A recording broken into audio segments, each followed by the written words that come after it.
Okay. Our behaviour is driven, therefore, by our motivational style, and that's what we're going to focus on. So just step back through that. Our motivational style is driven by our behaviour. We behave in that way in order to achieve a sense of self-worth, to feel good about ourselves. And then people create perceptions about us according to how we behave. There are many different motivational styles. Everybody's got their own unique one, but broadly speaking, they fall into 4 categories. One is results-based. The other one is people-based, and the last one is details-based. Sorry, the last one then is a mix of all 3, potentially. The idea is that when you understand your behaviour, and we will find that out through the quiz, through exercises, we will be able to flex that behaviour in order to make the situation better and to improve our working relationships. Okay? So, I'm going to ask you to do an exercise now, a little bit tricky, given the space, but we'll manage. I'd like you to think about a situation where you identify people with whom you have a working relationship and which you would like to improve. Okay? And then the exercise for a couple of minutes is just to discuss the benefits of those. So I can partner up with one of you, and then the other 2 can have that chat, and then we'll do a quick debrief. Okay? Sure. Roger. So, you 2 going to go? Right. So I'm going to sit here with Sam. So tell me about a relationship you'd like to improve. Like to improve. Like a client or something like that. Yeah. Or Barclays, funny enough. Definitely with the recruitment team. It's not one person specifically, that's the only thing. It's just like an overall perception of us as a business and how they perceive us. Yeah, I think we are a supplier to them. Recent things we've Yeah. worked a role. We know 1 or 2 people in there. We've kind of shown our sorts a little bit, done a few placements, but where they are so gargantuan, the role we're put on a Yeah. freeze. we don't touch the sides really. We're not really kind of making enough gravitas in there. So what would be the benefits then if you were able to improve that situation? Already relationships built with other recruiters. We'd be able to answer on the phone calling. Well, we'd be able to fill a lot more. We'd be able to place a lot more candidates that we've actually got on our books into Barclays. That's the thing. A lot of the candidates we actually work with are financial services, technology type people in and around London. Not even just like Manchester and Birmingham as well. And they have the jobs. We've got the candidates, but we don't have the right contacts yet within the recruitment team. Okay. So it would benefit our candidates, that's for sure, in terms of who we're working with, us obviously just in terms of actually having a client we can kind of build into. And the fact that it's pretty much a robust business that keeps us, it's to really break that give us a lot of business. and to So a kind of there's a financial benefit to it, but by building that better relationship, everything sort of flows from there. Improved relationship. Okay. That's probably a big one. That was a similar sort of thing with M&G actually. We're again a supplier to M&G Investments. We've got a good relationship with the recruitment team, but they're not giving us enough work. It's almost like they just see us quite small still, and they kind of go, well, we'll give you 1 and 2 bits of business, but not loads. I think it's because I wonder whether it's because they just don't really know exactly what we cover half the time. There's 2 I can think of straight away. Okay. All right. So the key thing is summarising the benefits really. So I think financial gain, improvement in the working relationship. Pretty much it, I think. Yeah. Okay, that's good. Okay. Good examples there? That's a great example. Thank you, Sam. Yeah, seek to understand and seek to be understood. Okay. So let's just debrief quickly.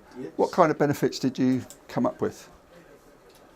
So the benefits that I found of my particular example was a manager that I can't get a hold of at the moment. Right. Now the benefits of obviously improving that working relationship is going to be that I'll be able to have more business development opportunities, really be able to be the kind of first recruiter on that manager's lips. Yeah. But like I say, she hasn't been responding to the phone calls, etc., etc. So, the benefits of it, from my perspective, are quite clear. If I can have that conversation, build that relationship, then it's going to mean business opportunities. Anything from you, Soraya? Yeah, I was just saying that as a whole, in terms of being an HR professional, I think you'll always have challenging relationships, but you know, you always kind of have to understand the other person first before you can make yourself understood, and you're always going to have such varying types of relationships. And for me, if I don't want to go back into kind of that traditional office but want to do kind of consulting, it's how, you know, like with you guys, it's all about that business development and credibility. You know, what do I need to do to kind of get people on that journey and build that rapport and relationship really quickly. Yeah, okay, thanks. And Sam? So mine was building relationships with bigger clients who don't currently, well, they do work with us, but not as much as I would like, Barclays and M&G in particular. But I think the benefits, if we can get this done properly, financial clearly, but also more of, again, what you said, more of a go-to, so they actually know what we can do, how we can deliver it, and actually kind of give us a bit more trust. Trusted advisor. That's good. And that's the kind of thing we want. So to be trusted, benefit, financial gain, benefit. Build confidence in the client. Build confidence in the client, huge. It builds internal confidence as well, doesn't it? Definitely, Success, confidence in yourself. Yeah, definitely. So I produced a kind of a list of benefits, not exhaustive, but covers a lot of areas. You probably mentioned quite a lot of them. Maybe the bottom two, interesting looking at. Problem solving and conflict handling, and we'll do a bit more on conflict handling towards the end. It's kind of our job all the time though, isn't it? Yeah. But I think you can see the more effective the working relationship you have, the quicker your problems will get solved, and probably the more effective. And the same thing with conflict handling is that you can manage conflict if it ever occurs and keep it down at the lowest levels of escalation. Okay? Yeah. Okay, that's good. So the motivational model that I've referred to now, it has a basis in psychology.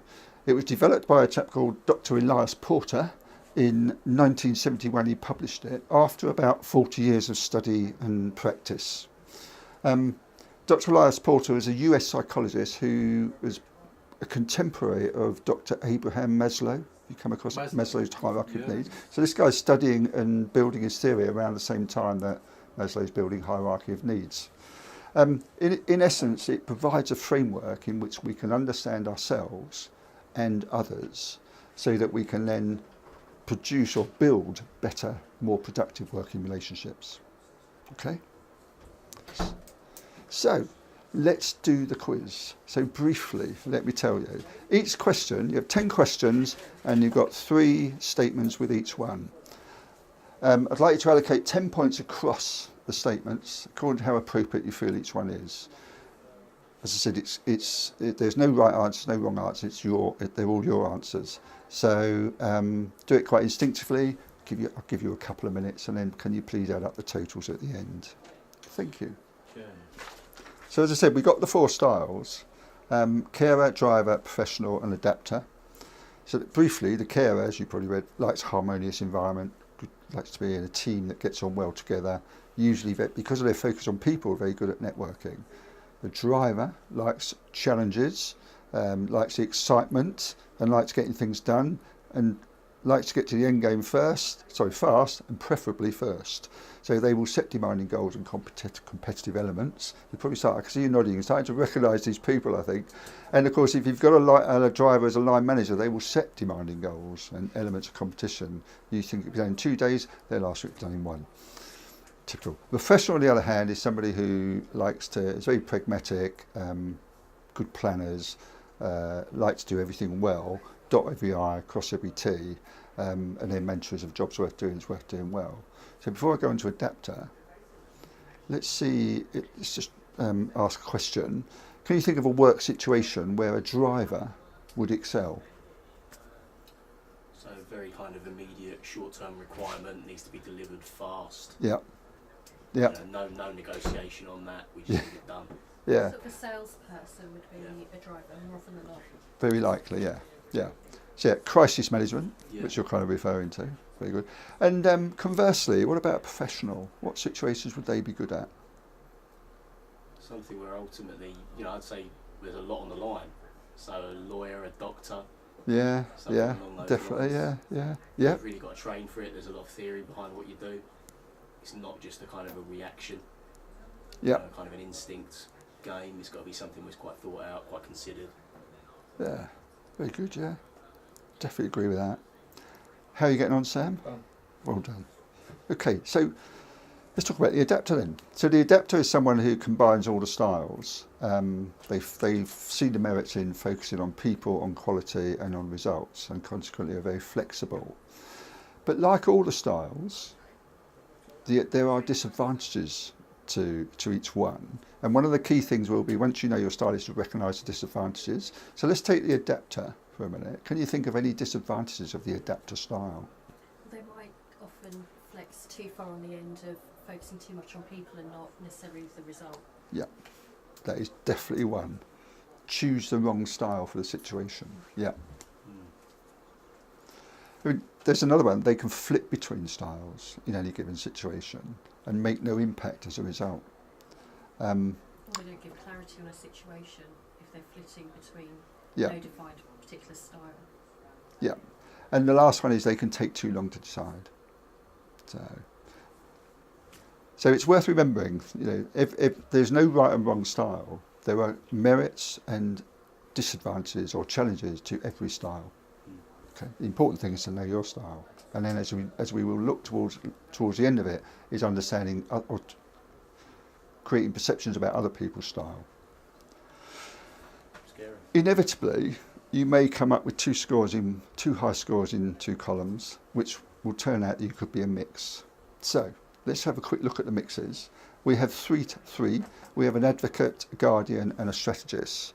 So the advocate is the carer stroke driver. They want people to help themselves, and they often see themselves as being open, sincere and honest. The guardian, on the other hand, the carer stroke professional, they want to help others achieve their goals through careful logic and analysis. And the strategist is someone who wants to use rational thinking to solve all their problems. So in a work type situation, I'll just run an example for you. If you've got someone who doesn't know what to do with an issue, and they go to their boss, who's first of all is an advocate, and explains the problem and says, what do I do next? The advocate is likely to say, what do you think you should do next? Very good. And then might offer some steering and guidance, probably send them away to come up with some options, find some more information, and come back and then agree what the recommendation option is. The guardian, though, may well ask the same question, but they'll be very quick to start divining the options with the person. You can do this and this kind of thing. Yeah, and then they might send them away to maybe find some more information about any particular one, or verify assumptions they may have made, then come back and agree the solution. The strategist, what do you think the strategist might do? The strategist might just kind of tell them, this is what to do, this is the way to exactly. Dictate it. Say, if you do this, get this outcome, style when it's done. This is what you do, go away and do it. Yeah. And of course you can see the advantages and disadvantages already in those situations, especially in terms of development. The strategist, probably the person won't develop. So the situation occurs again in the future and they'll come up with this, they'll go again and ask what to do. But the advocate, the person will learn. But also, of course, there's time. If you've got a crisis on and say, what do I do? You probably need a strategist, really, and then maybe loop back and learn about it afterwards. Yeah. Okay. So, let's have a look at the scores. So, nervous. First of all, across the top of your columns, right P, C and D, which is obviously professional carer and driver. And then hands up, anybody who's got 40 or more in one column. Sure. Which column is that, Soraya? P. Professional. Yeah, I knew you would. P for predictable. Well, that's predominantly your motivational style. Okay, so we'll come back to it all in a minute. So next out, hands up if you've got a score above 32 and below 23. In 2, yeah. Above 32 and one below 23. I don't Yes, get below 23. in my second column I've got a 32.